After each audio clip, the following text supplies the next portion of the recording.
Hey, welcome to Cali Tucker Week here on the Boston Chris Show. Man, I appreciate you guys checking out an episode of my podcast here on the Boston Chris Show. And we have Miss Cali Tucker here on the show this week, and I'm going to tell you a little bit more about her here in a moment. And what a dynamic artist she is, singer-songwriter, recording artist, entertainer, loads of stuff to talk to Cali Tucker about today. But y'all have homework. So first, I need you guys to hit that like button wherever you're listening or watching.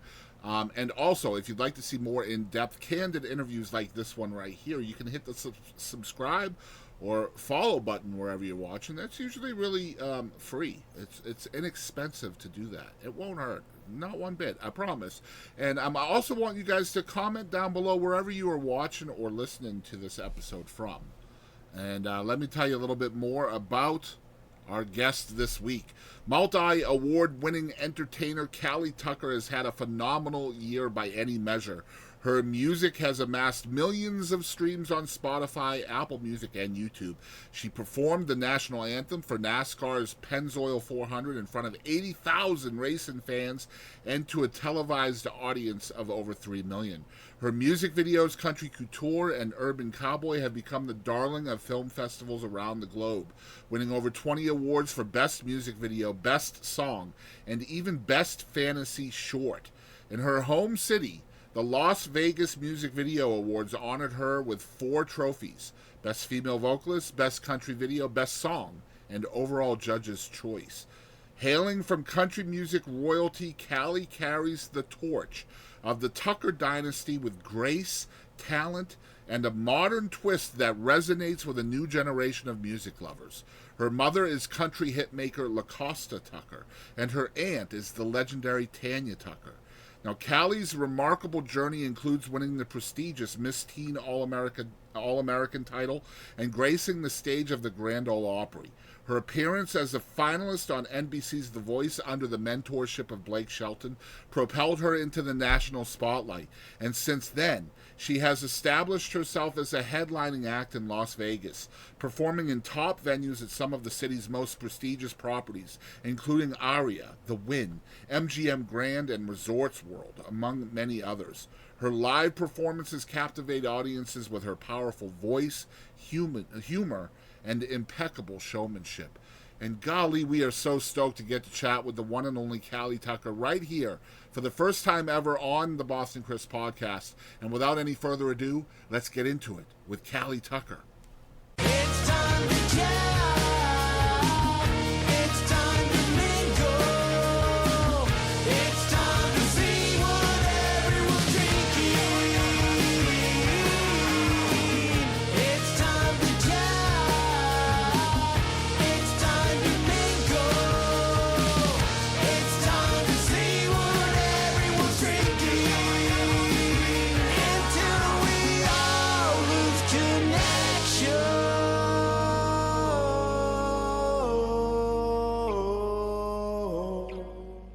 Hey everybody, it's me, Jarrett, from your favorite band, Bowling for Soup. Thank you for tuning in to the Boston Chris podcast.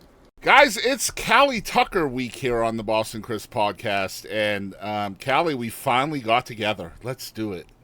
Amen. We did. All the odds were stacked against us, but we made it happen. The music business is so crazy, isn't it? Yeah, that's putting it lightly, but yes, it's Yeah. crazy. And this was rescheduled a couple of times, and we got it together. And the thing is, right, like, I completely understand how the music business is between touring and writing schedules and being in the studio and doing radio and I don't know how y'all keep it all together, to keep it real. It is. It's intense. I mean, if you're not really good at managing your time well, it can get really overwhelming. I mean, it already is. I'll tell you the truth. Even if you are good at managing your time, it is extremely overwhelming. Very much so. Yeah, it is. Because you. Go ahead. Oh, I was going to say, you plan, you have your daytime and then you have your shows at night. So you're trying to squeeze in so many behind the scene things things during your daytime schedule, Yeah. but that also includes like life stuff. Like I need to get oil changed, or I need to go to the doctor, or I've also a life, so it's really, and then you got to go do your show. So planning everything out is really, really difficult. So yeah, Crazy but we enough, make it work. you have to eat and sleep too, right? Oh, it's just a pain. It's just a pain. I completely Yeah. understand. My icebreaker question that I ask every single person is, what are your favorite drinks right now? Oh, I have been a sugar-free Red Bull fanatic for years, and also a coffee fanatic. I love coffee. I love all coffees, but my favorite is cappuccino. And I have been eyeing this cappuccino machine for a while. I think I'm going to get it for myself, probably for Christmas. But those are my two drinks, and I love water. That's my go-tos. Are you that person, much like myself, that goes through all the talking yourself out of buying yourself something that you really think you should have? There is a lot of like, yeah, what do they say, buyer's remorse after Yes. you're like, oh, I bought that thing. But um, honestly, not when it comes to food or drink, because I've loved to eat and I love to drink. I don't drink alcohol. I'm not that cool Yeah. anymore. But I love a good mocktail. So yeah, Yeah, count me into that. I'm curious if it'd be cool if we could if there was a way to like check how many things you have sitting in carts just on the internet, right? Like just items you have sitting in carts. I probably have hundreds, to be honest. My mom and I share the same Amazon account, and so it's Oh, getting to the that's scrolling part. that's Yeah, but it's dangerous. it is. And I'm Yeah. like, "Are you gonna get this for me?" Because she's like, "Oh, you weren't supposed to see that." I'm like, "Well, oh well." My wife and I go Let's through that. see. We share an account too, just so that we can get the free Yeah. shipping, right? So, There you go. Yeah. I think the whole family will send her links. Buy this for me. Buy this for me. And it's like, I can't imagine what her freaking Amazon algorithm is like. Just what Amazon is Oh, showing her, right? I'm gonna start doing that to everybody. Like, here's what I want. Just Yeah, buy that. yeah. That actually would save time. Use the power of free shipping to get what you want, like just little things. I Yeah. love that. I wanted Yeah. to start off by chatting about the new single. I mean, that's why you're here. Yeah. Ultimately, it's called Last Name.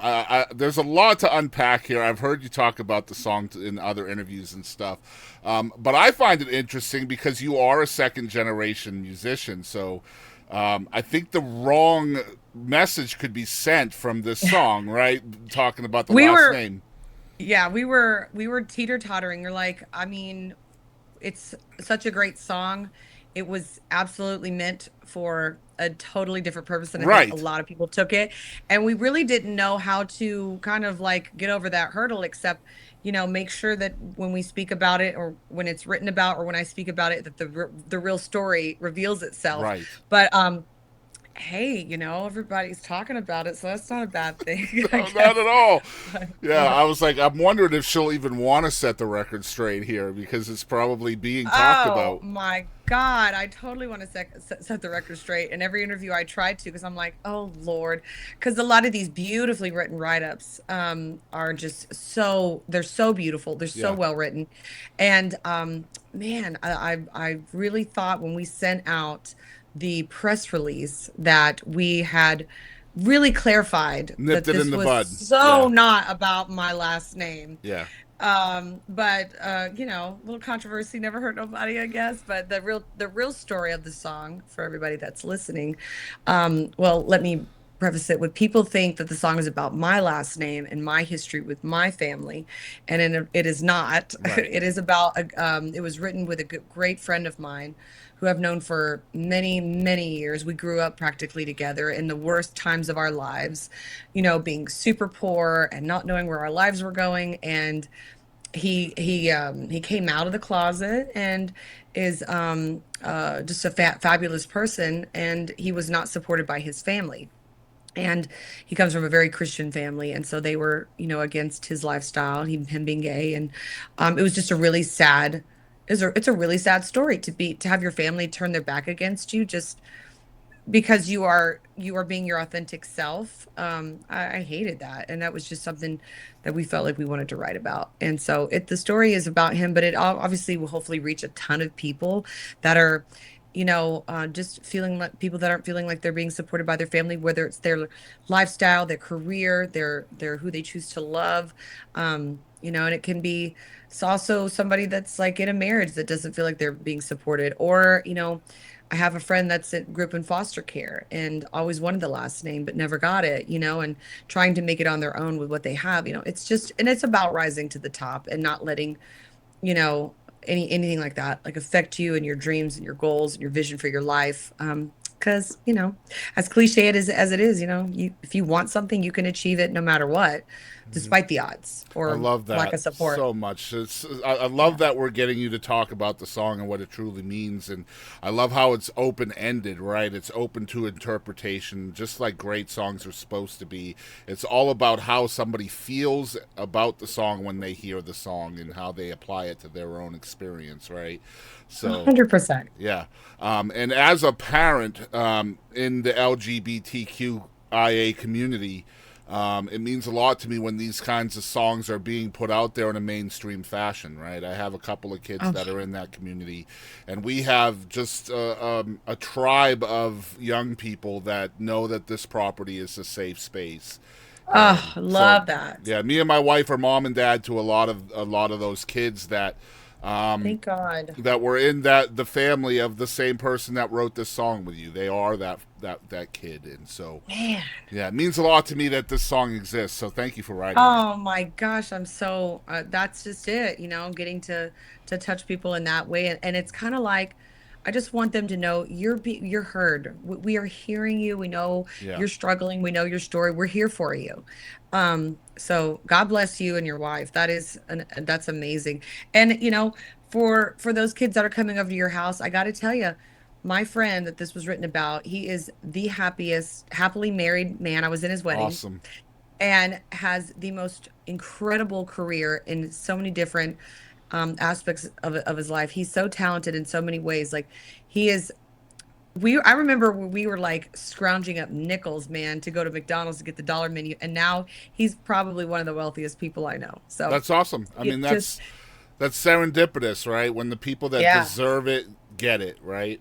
Yes, it's a beautiful thing. It's just like I said, it's rising to the top, and if he and I can go from the dollar menu to you know, where we are now, I mean, anybody can. Yeah. Anybody can. Yep, that's right.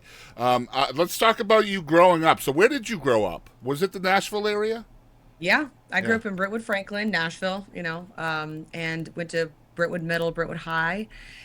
And then I went to Columbia State Community College for about a year, and then my first job out of school was working as a singer dancer at Dollywood. Wow. Believe it or not, yeah.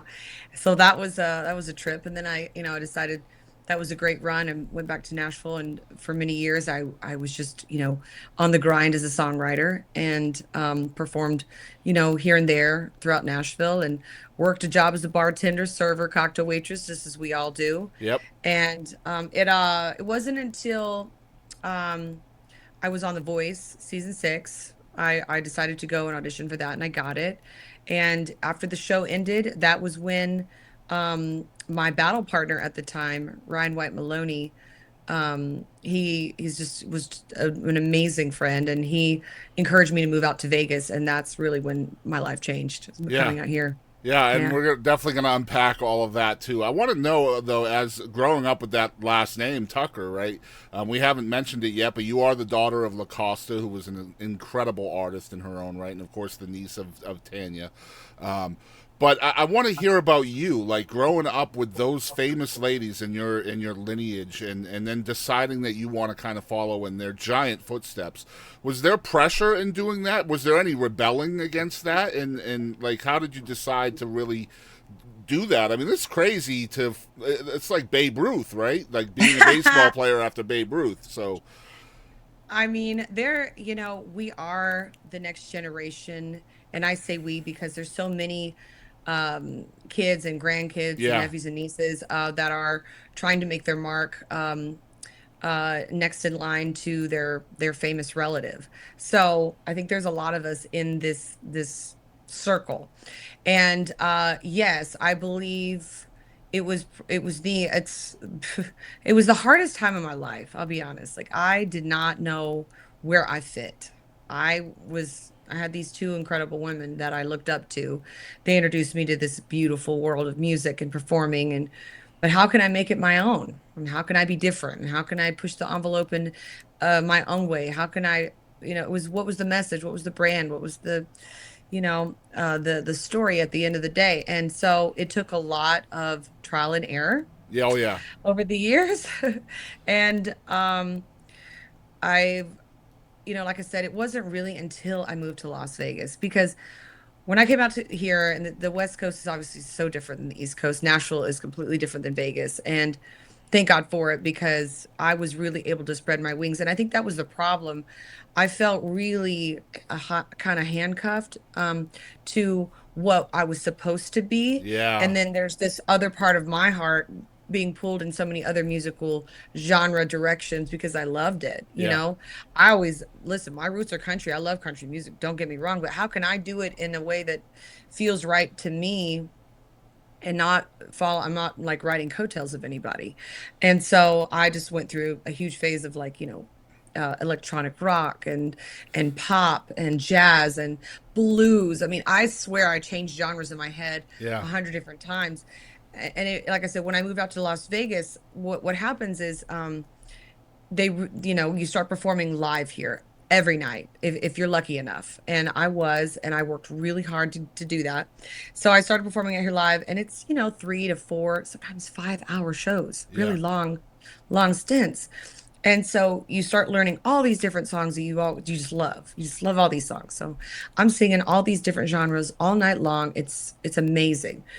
And so I'm starting to figure out what my voice likes, what my ear likes, what my body likes, vowels that are like really intricate details of like what works for me as an artist and like how, and then I start turning that, like I'm starting to play around more with my songwriting and like, and different ways of songwriting. And it's not just a guitar or just a piano. I'm using tracks or I'm using sounds. I was introduced to a lot of that based from my producer, my co-writer that I met out here. And it was such a beautiful transformation of what I thought I needed to do. And then I was able to incorporate all the musical genres that I loved. And I just started to make this music with these incredible people. My producer, he's Grammy nominated. He for Chris Brown's Fine China. He does a lot of pop stuff with K-pop, hip hop, and he was just able to just get me. We started while working together, and he just kind of got me. So we've worked on these last couple releases together, and they've just been it's literally nail on the head as to who I am. Yeah. And like my first, well, not my first release, but Country Couture kind of really set the tone for like what it is that I wanted to share with the world. And it's really just it's color, it's positive, fun vibes, it's comedy, Yeah. and it's just a lot of light. And I was saying this the other day. I was like, you'll probably never hear me sing or write about a man bashing song, even though they're big sellers. But I'm like, Hmm. I'm following such my own path, like and writing about things that aren't necessarily like written about or sung Yeah. about. So I'm really loving that And side. genre So fluid, that's a word, an adjective you missed in there. Very genre fluid on your releases so far. I'm gonna target one word out of that whole thing that you just said, and that's the word handcuff. And I want you said handcuff to the music, which was really where I was going with my initial question. Obviously, you have these giant people in your family, right? And the thing is, number one, they're both ladies, they're both females in a very male dominated industry, right? So yeah, I imagine, number one, that's a huge thing to have in your corner, seeing two people that have really shattered that ceiling in a male dominated industry and having real success in it. But also, both of those women in your family that have had success in this industry are both crossover artists. They are both yeah. they are known for not just being country.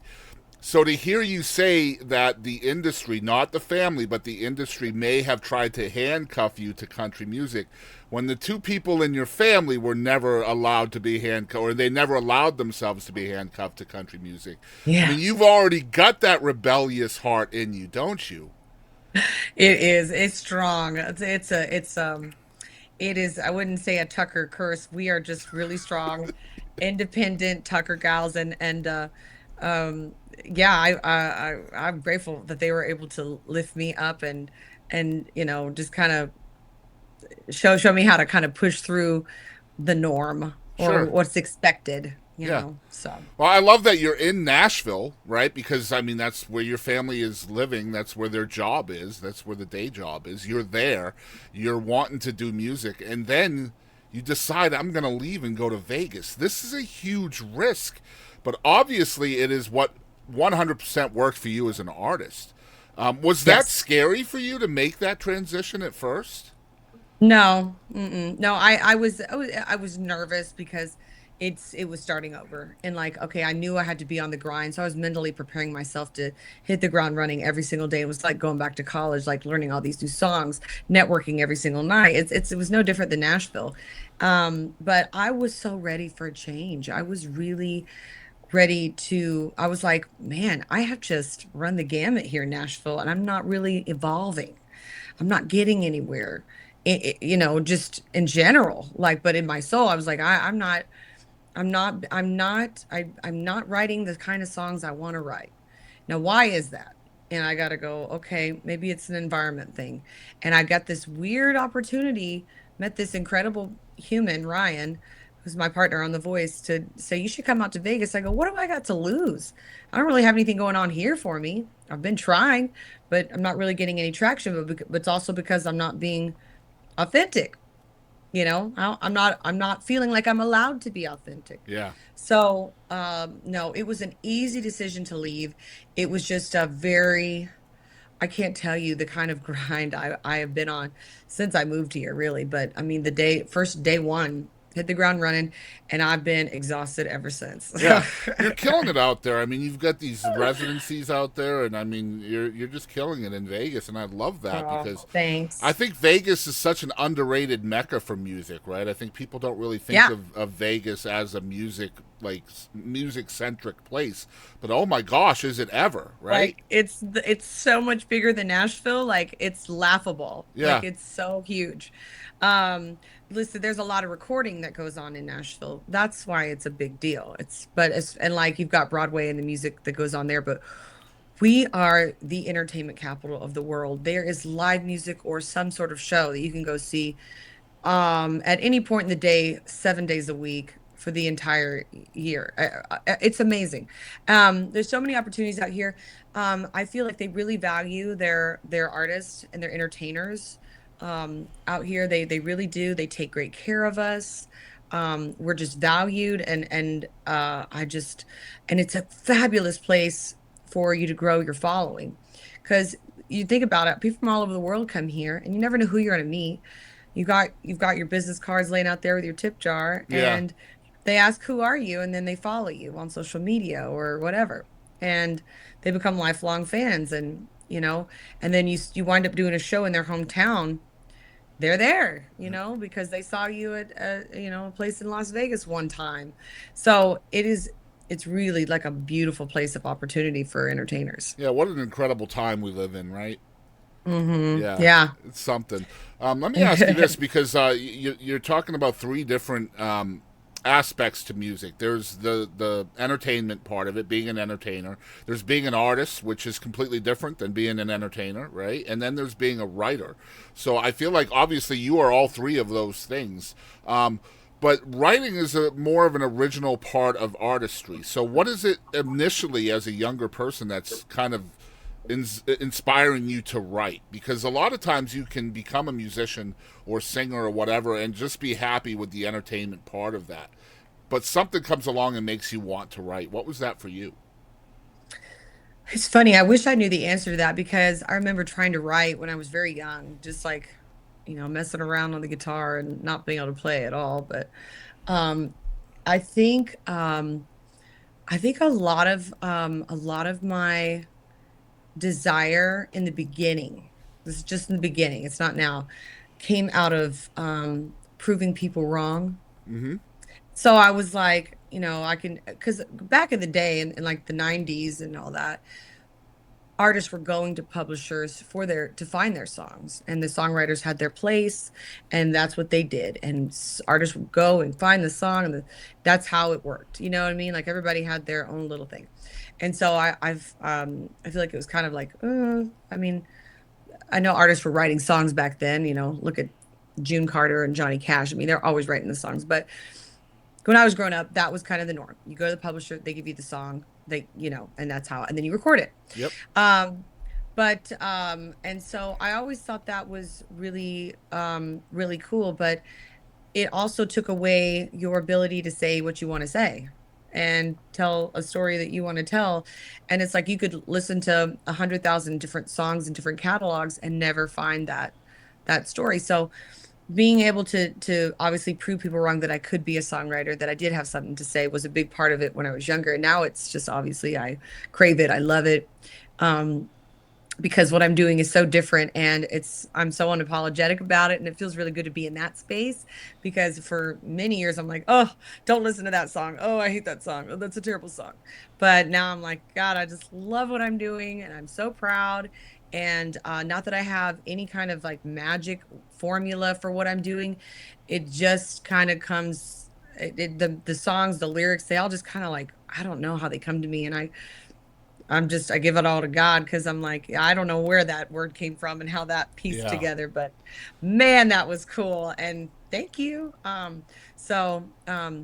I think and it's really important that we keep the integrity of songwriting, because of all the stuff that's going on with AI. It's Yep. scary, and it's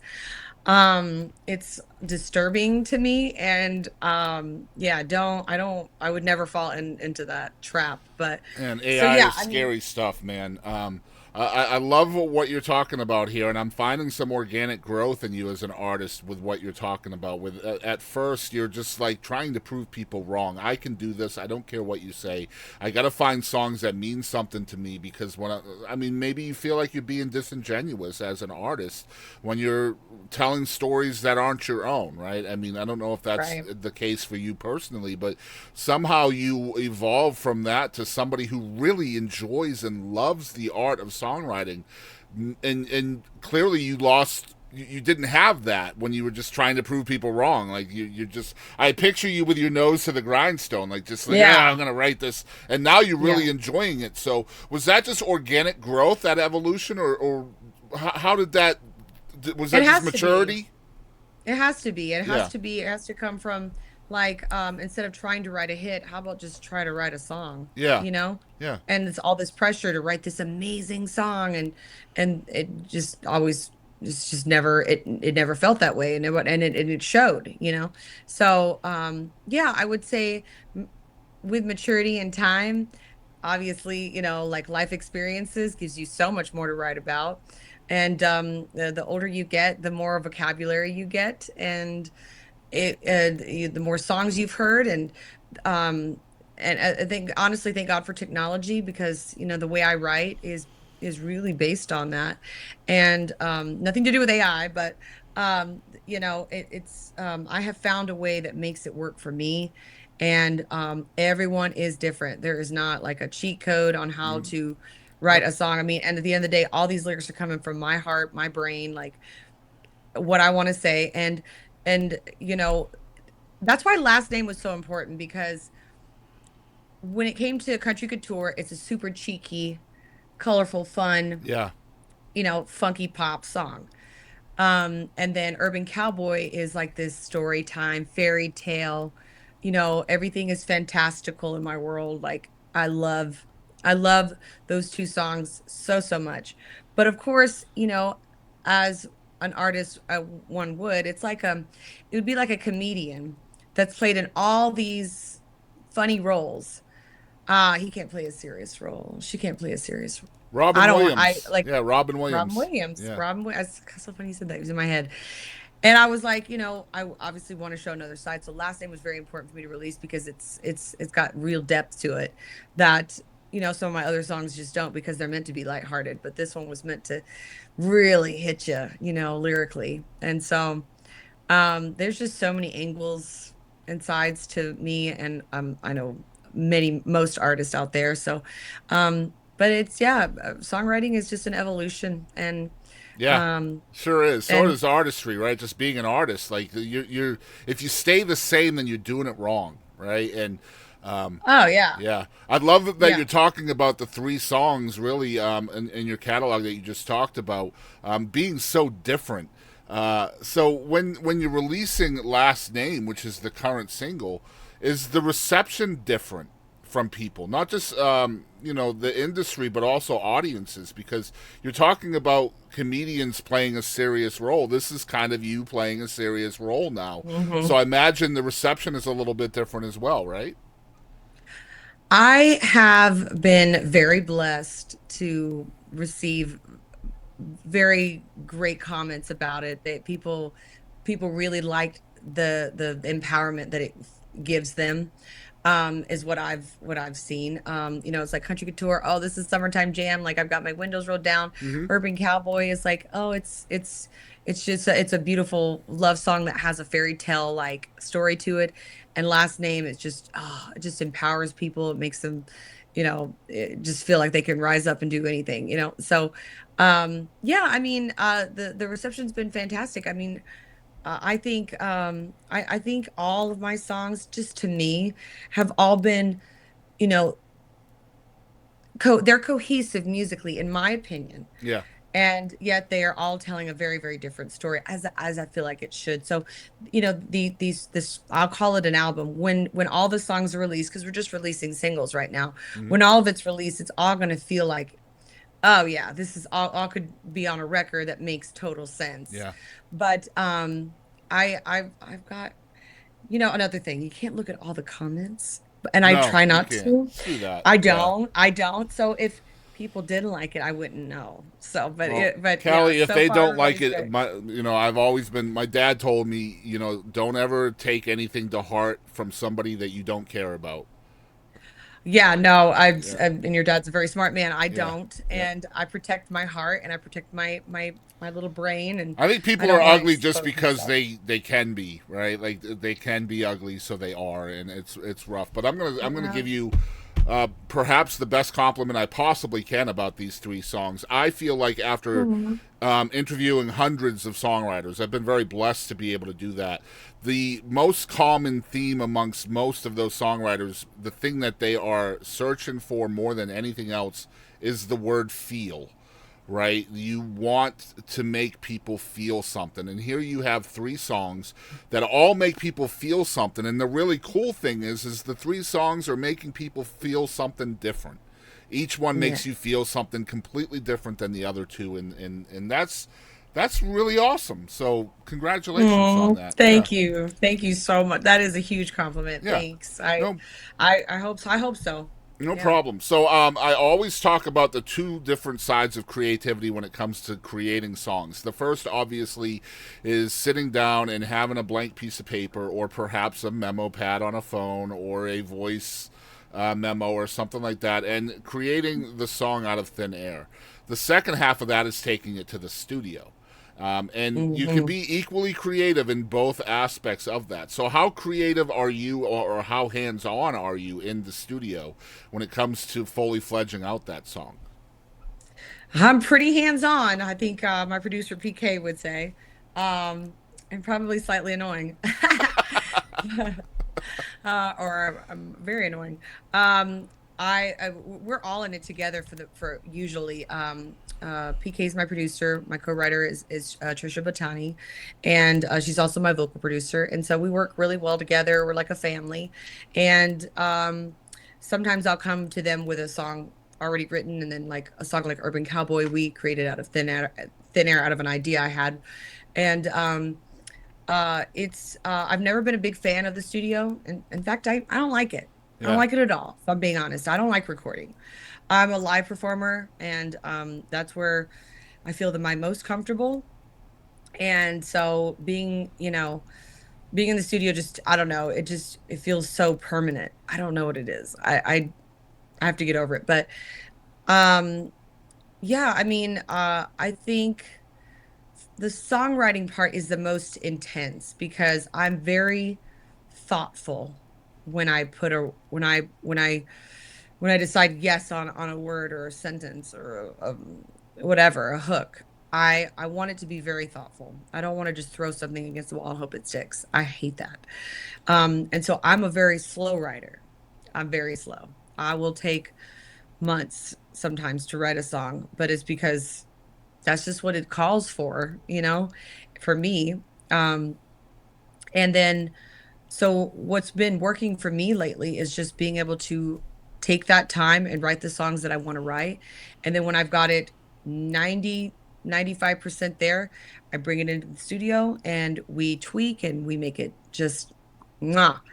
But I feel really good going into it with like, I love this. And if we need to tweak something, that's fine. That's fine. We'll make it, we'll adjust because I trust the people that are around me and I have a beautiful team of people that only want the best and they know how to make a song really pop and hit and all the good ways. So yeah, I when I tell you what, there's nothing actually better in the entire world, Chris, than when you finish the song and you're going, I imagine. Yeah. gosh. Yeah. Oh my God, I love this. This is the best. Like this is everything. So yeah, I mean yeah, that's the human side of creation, right? Like I mean humans can't actually create anything, right? Because everything's already made. It's yeah, already in existence. But I think art is as close as we come, regardless of what that art looks like. I mean, it could be anything, and for yeah. you, it's a song. I want to talk about the slow burn. I find that very, very interesting to me. So you'll be sitting on these songs for a really long time. What does that look like for you? Are you putting them on the shelf and not thinking about them, or are you really commiserating over these songs before you finalize them or and almost give them your final approval? What's that look like for you? Oh yeah, I'll dissect it with a fine tooth Yeah, comb until I can walk away. And even still, let's be honest, once I've recorded it, I still go, God, I just should have done that moment there differently, like we all do it. I don't even, it's yeah. not even a me thing. Hmm. We all do it. And so, but no, I've got like, for example, right now I've got 4 songs that I'm just like I said, slow burn. Yeah, yeah. Oh, and so I'll go back. What'll happen is like I'll get my phone and I'll throughout my day, I'll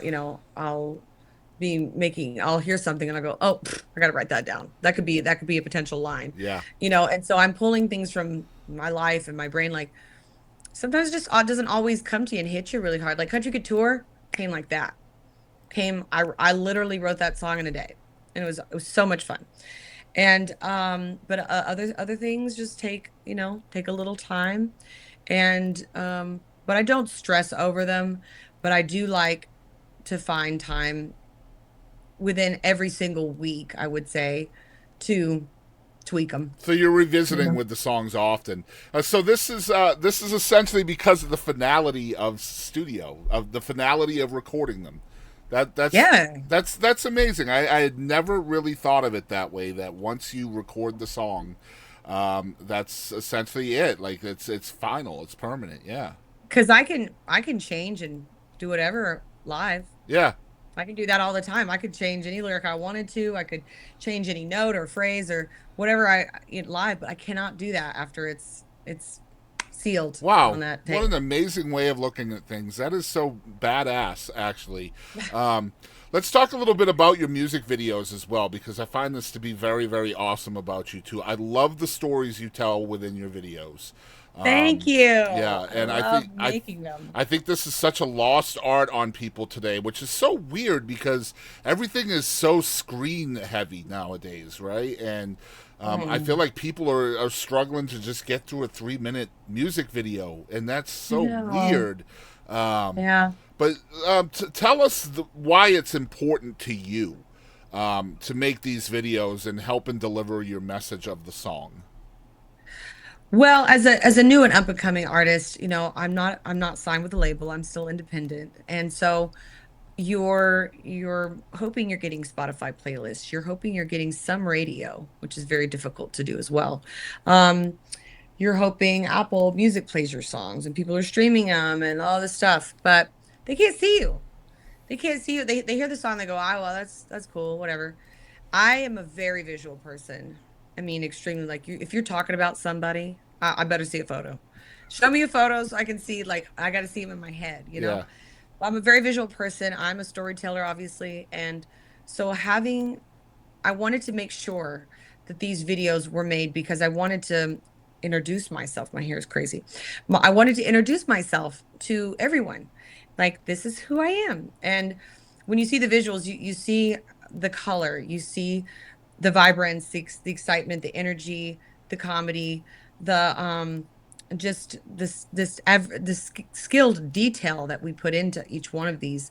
Um, and the love that we put into them. And I feel that it was really important, obviously, to get the storyline of the song across, but I really wanted to connect. I really wanted people to connect with me and go, she is fun, or this is good. She came up with it, like it's just a great way to introduce yourself as an artist, especially if you don't have like a machine behind you.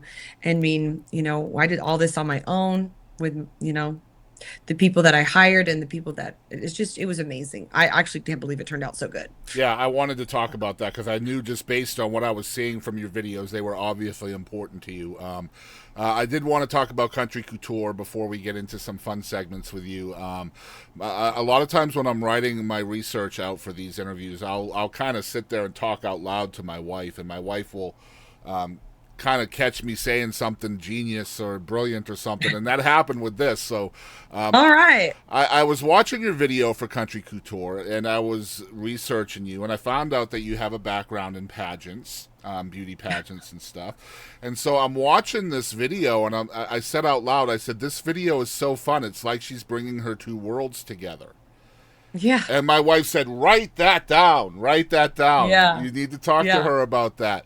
So I feel like that's what this song does for you, right? It kind of brings the fashion and beauty pageant side of your life right smack dab up against the country pop music of your life as well, right? That's what the song is. Mhm. It's definitely it's got two sides to it. I mean, country and couture. Yeah. Mhm. That's what I am.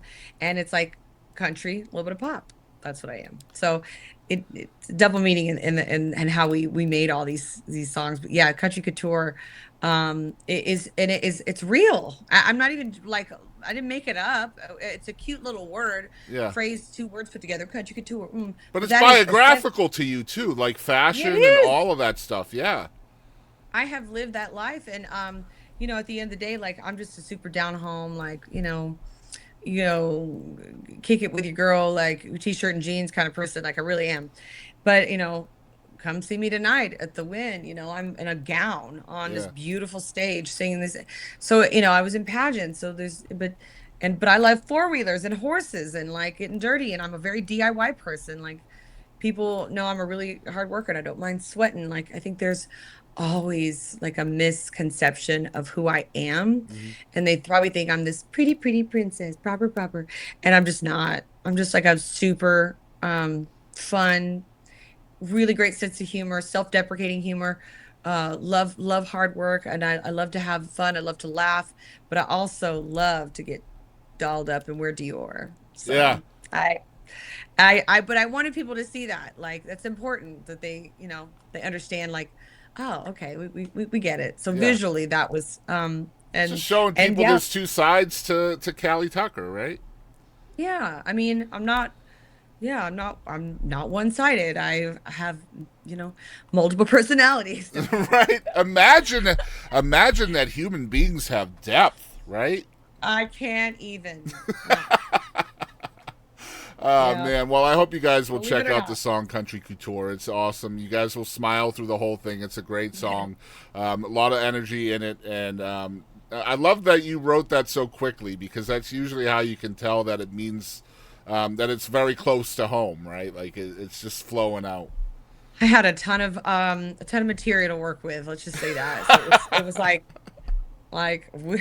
pick a line, any line, it all worked. Yeah, So that's amazing. My favorite is being bougie wasn't my intent, but I'll take it as a compliment.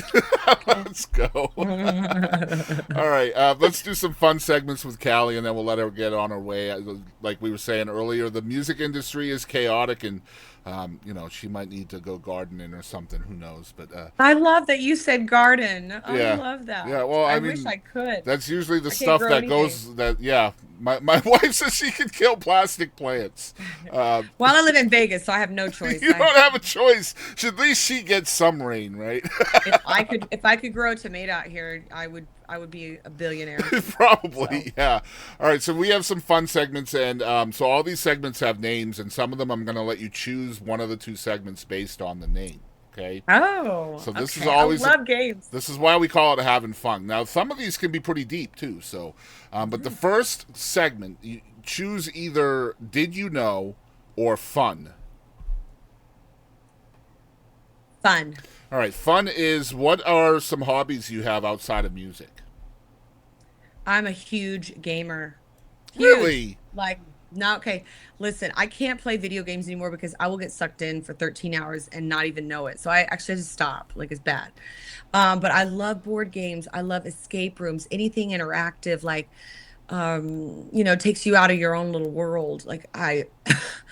Like on my phone, whenever I know I have a free second, which is very rare, I'll play like hidden object games on my phone. Like, I love it. Those will And like, suck you in worse than the actual video games, man. Like, I know I have it accessible to me at all times, but I know how to manage it. I'm okay, but yeah, well, it can be a problem. It can I be a problem. can't It's do like, it. Like Candy Crush will keep me up for hours yeah, beyond where I need to be in bed, right? Like, yeah, it is addicting for sure. But I love escape rooms. That's like all my girlfriends know. Like for my birthday, take me to a theme park or an escape room or an interactive like media. Like they took me to a place called Play at the Luxor, which was like you just play a bunch of games, just a kid for like an hour. It's amazing. And then they took me to an escape room. They took me to an interactive art museum. Like they wow, know I love that kind of stuff. So that's cool. that is a Yeah, huge hobby. yeah, Yeah. cool. So that actually works out for Did You Know, too, because Did You Know is tell us something people didn't know about you. Oh, So that worked out yeah. pretty well. All right, next segment is called Impactful. This is a fairly new one that I really, really like a lot. Can you name three people that have impacted your life in some way? And then can you tell us the number one thing you learned from each of those people? Wow, great one. Okay, so the first person is my mother, like for sure. Like I could not be doing what I'm doing without her. And I'm so proud to be her daughter. I can't even tell you. I'm so proud. And uh she's just been by my side since the very beginning. And she's so incredibly talented and such a wonderful, loving mother. Like I'm so proud. But she actually just released one of her songs, her new song single, Woman Behind the Wheel. So you guys check it out. I'm so proud to support her in that. Yeah, she's queen bee to me, man. Like we do everything together. We live together now and just love having her around all the time. It's awesome. Second would be Shania Twain. That girl, like when her what was it? Their album, her big one. Um you think I was a real fan, I could name the album, but anyways, um guess I'm not. She's had God. multiple big albums. Let's. Yes. Okay. So Well, like that don't impress me much, and Man, I Feel Like a Woman, and all those songs. It was like, okay, she's country pop. I thought that wasn't allowed. Do you know what I mean? Like she opened the door of it being okay, and look at her and her fashion and her pushing the envelope and being sexy. And I mean, it was so. It gave me permission to be able to be myself, and so I was only working towards that ever since I heard her. And I finally got to see her live actually recently. So that was amazing. the Um, record was "The Woman in Me," by the way, "The Woman in Me." oh, okay. Thank you. Thank you. Thank you. And I will embarrass myself next time somebody asks me that. So the woman in me. Love you, Shania. And then the third person, it could be man or woman, right? Of course, yeah. Oh, okay. Oh, let's see. These are hard questions, and I'll tell you why. Because I've never idolized anyone. I don't idolize anyone. I don't idolize Shania Twain. Like I love her, and I love her songs, but I don't get starstruck. I just, Well, you don't have to idolize somebody for them to impact you, though. Oh, that's true. That's true. That's a okay. Impact me. Okay. Let's see. I am been impacted by. Mm,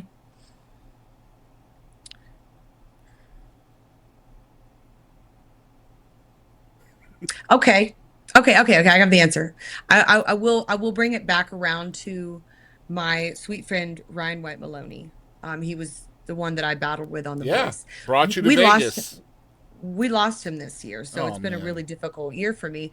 And I swear every time I talk about how my life has changed, I bring it back to him because he did impact my life so much more than he ever could even take credit for. But if it wasn't for him suggesting me to move out to Vegas, obviously giving me a leg up when I moved here on introducing me to people and opening doors in different venues and inviting me to play with him, like if he hadn't done all that, I would not be the success that I am today. Truly, I wish he was still here.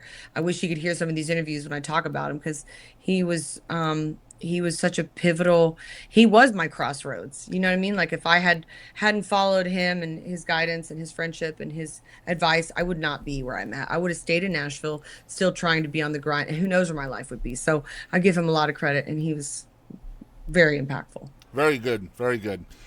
Yeah, I was gonna say, yeah. I mean, a lot of things really started for you when you got out to Vegas, and that's the person that got you there. So that makes perfect Yeah. sense. All right, next segment. Choose one of these two. Either choose Mount Rushmore, or choose one artist. Oh, Mount Rushmore? Mount Rushmore. See, I love doing this because people are trying to figure out what the question is based on the title of the Yeah. segment. Right. So, Okay. Mount Rushmore, who is on Cali Tucker's Mount Rushmore of most influential artists to you personally? Oh, okay. So I guess, well, I'm gonna try to. How many are there? Four. Four. Okay. So Shania Twain, Garth Brooks. Um, I want to say my mom, but that's too easy. So she already knows she's the main my main gal. Um, Shania Twain, Garth Brooks. I would say Third Eye Blind. I I know love that's a it. band. That's amazing. No, they're an artist. Yeah. Okay, yes, perfect. I'm obsessed with them. I'll always be obsessed with them. Um, they definitely changed the game for me. And then I will say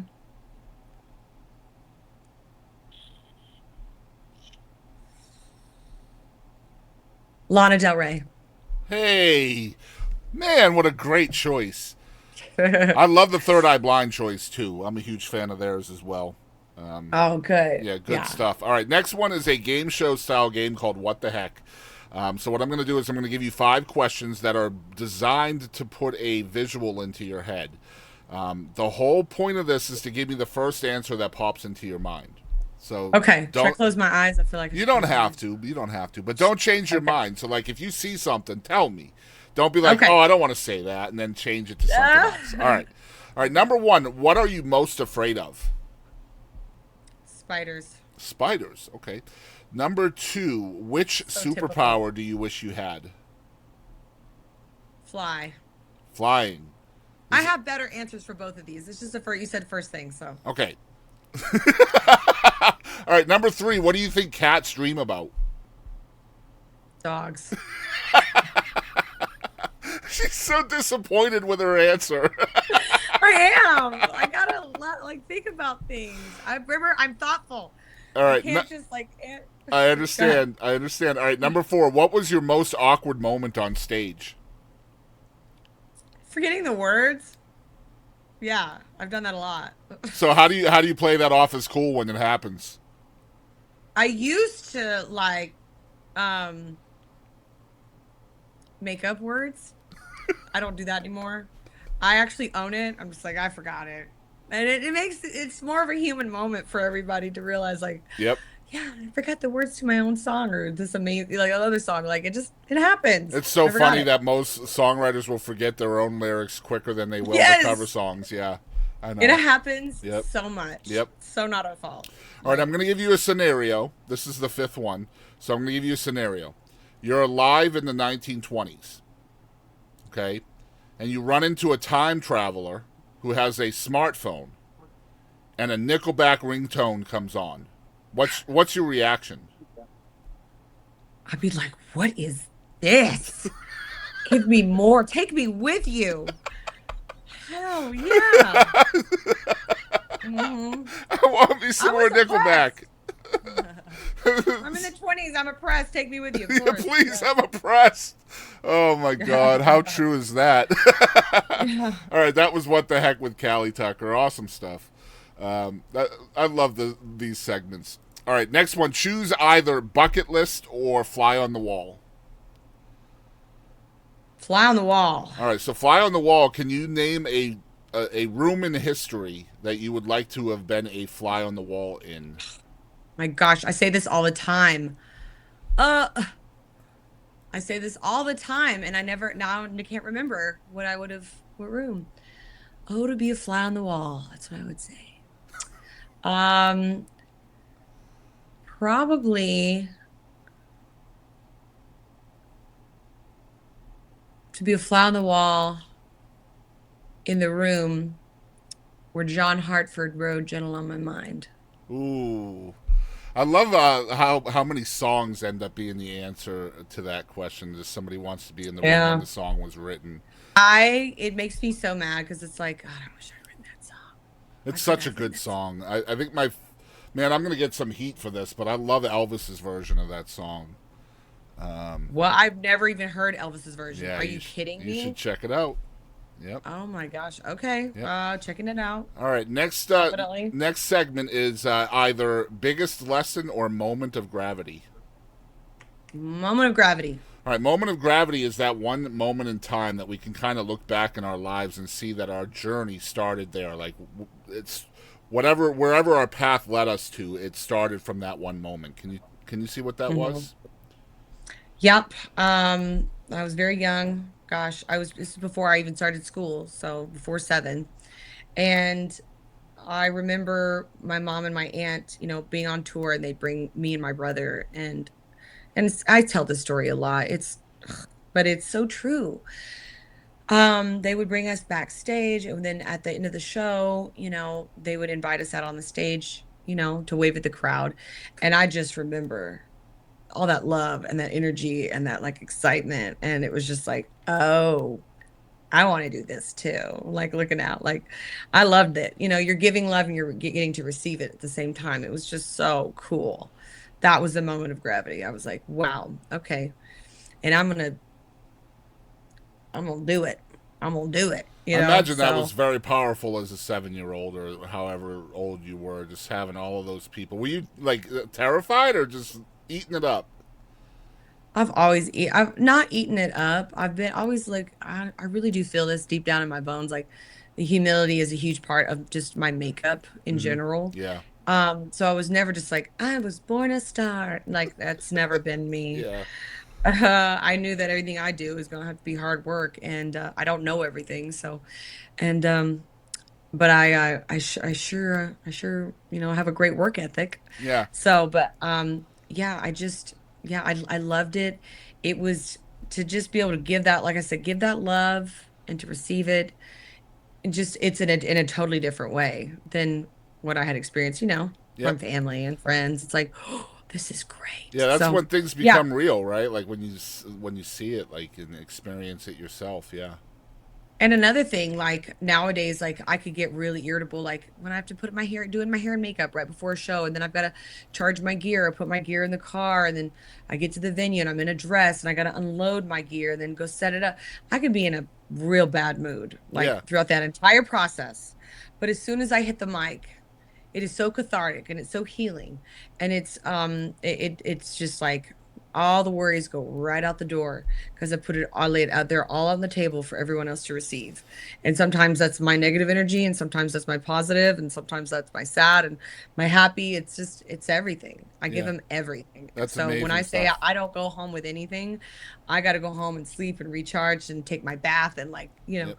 so yeah, You leave it all it's out great. there. Good stuff. All right, next segment's called Grateful. What are the three things you are most grateful for? I am grateful for a loving, supportive family in my journey musically. I'm obviously grateful for my health. That is important. uh, um, I want to stay as healthy as possible, and I don't always do the right things, but I try. And I'm grateful for um, God continuing to allow me to do what I love for a living. I mean, I get to pay my bills singing. Yeah. That's amazing. That's huge. I'm so grateful for that. Every day I get another chance to go sing and actually make a paycheck at doing it. It's just like, thank you. Like that is amazing. That's wonderful Surreal, isn't it? because let me tell you, the the anger back in the day and the driving force, a lot of the times I would go and I would do uncomfortable shows or situations because I was working as a cocktail waitress or a bartender, and I was like, I want to do whatever it takes with integrity to get myself out of this kind of a job and never have to do it again. Nothing against people that make money as a bartender or a cocktail waitress, because it's kept me afloat for many, many years. But I really just it really didn't like it. It wasn't for me. I was very unhappy, and because I just didn't feel like I was fulfilling my purpose. So, and and music is my purpose. I do feel it's one of my purposes. I feel like my purpose is really to be of service to others. That is my love language for sure.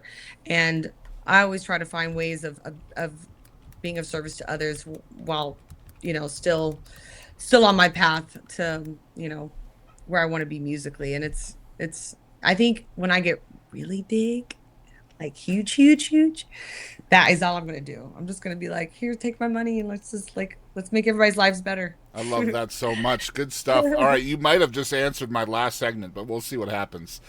So this is usually the hardest question for any person, artist or not, to answer, and that's why it's on here. The segment is called "Who Do You Think You Are?" So who is Cali Tucker? I am I'm just a really simple girl with a very extraordinary life. So I think I get like I'm deep down, like I'm country couture. Um, I'm just a simple person with big dreams and goals, and I really want a big life, and I want a lot of adventure. But my needs are very small, and I could see myself living, in a real cute little cottage on a ranch with a couple of acres and then the next night I'm out on tour singing for hundreds of thousands of people. I mean, I'm a very nice person. I think I'm kind. I think I'm fun and humble and genuine. And I love to give. And I really love what I'm getting to do right now. Uh, That's who I am. Callie, I appreciate you so much for being here. I'm going to let folks know where they can follow along. We're going to put a link in the description below for the website, which is calitucker.com. You can see that spelling on your screen. But if you are listening somewhere rather than viewing, it is CALITUCKER.com. Make sure you go check that website out. It is chock full of a lot of cool stuff, including a section for her mom on there where you can follow along with everything LaCosta has going on right now, which is some pretty incredible stuff, too. By the way, I'd Yeah. love to put my name into the hat. I'd love to have her on the show and chat about her song and stuff if she's I'll make it interested. happen. I'll make it happen. That You would be got it. awesome. Just let me know how to Ask and do you that. shall receive. Yeah, just let me know Yep, how I to reach will. out. And but yeah, you can go on there. There's a boutique. Her music and videos are on there. She's got her tour dates on there. It's a great gallery of photos and stuff. And most importantly is the social medias that you guys can follow along. Not everybody is on Yes. everything. So I'm going to let folks know where you can follow. On X, it's at Cali Tucker. On TikTok, it's at Cali Tucker. Facebook is at Cali Tucker Official. Instagram is at Cali Tucker Music. And YouTube is at Cali Tucker Official as well. So make sure you're following at your favorite places. And how would you say is the best way for folks to support you as an artist, Cali? You know what? Either download my song on iTunes or follow me and stream my music on Spotify. And of course, hit any kind of like or subscribe buttons, but also on YouTube. That's great because I worked really hard on these music videos. And if you press the like button or subscribe to that, that really helps. And sharing them with your friends and sharing them on social media definitely helps an artist like myself reach more fans. Yeah, More sharing is the listeners. biggest thing, and it's completely free to do that. It's also completely free to stream all of these songs and hit the loop button. A lot of people don't know about that damn loop button, Yeah, so hit that loop yeah. button and help get those stream numbers up. Callie, thank you so much for doing this. I appreciate it. Oh my gosh, thank you so much for having me, and we made it happen finally. And this is probably one of my most favorite interviews I've ever had. So thank you. I Hey, this appreciate. is Marla Cannon Goodman, and thank you for tuning in to the Boston Chris Show.